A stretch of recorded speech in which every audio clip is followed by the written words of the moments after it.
सावन में शिवलिंग पर जल कैसे चढ़ाएं, खड़े होकर या बैठकर। सावन शिवलिंग जल कैसे चढ़ाएं।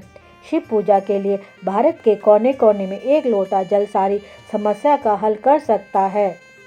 शिवलिंग पर मात्र जल चढ़ाने से भोलेनाथ प्रसन्न हो जाते हैं और सारे कष्टों से मुक्ति मिलती है।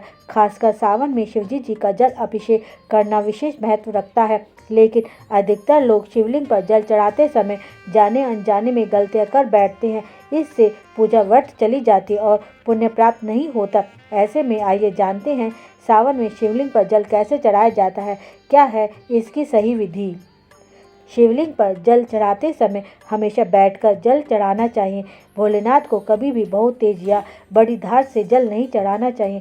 शांत मन से बैठकर धीरे धीरे जल अर्पित करना चाहिए। भूल कर भी शिवलिंग पर खड़े होकर जल नहीं चढ़ाना चाहिए, इससे जल का फल नहीं मिलता। सही दिशा।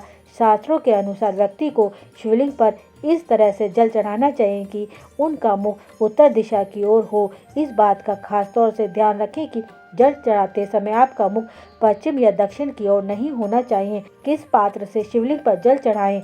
जल अभिषेक के लिए तांबे का पात्र सबसे उत्तम माना जाता है।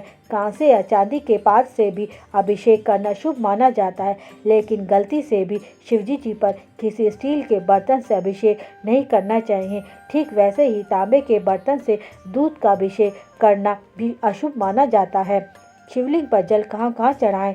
शिवलिंग की पूजा करना हो तो सबसे पहले तांबे के लोटे से जल लेकर जल लहरी के दाईं ओर जल चढ़ाएं, जिसे भगवान गणेश जी का स्थान माना गया है।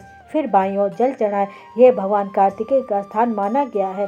इसके बाद जल लहरी के बीचों बीच जल चढ़ाना चाहिए, यह शिव की पुत्री अशोक सुंदरी का स्थान माना गया है। इसके बाद जल लहरी के गोलाकार हिस्से में जल चढ़ाएं, जिसे माता पार्वती का स्थान माना गया है। शिवलिंग पर सबसे आखिर में धीरे धीरे जल चढ़ाएं।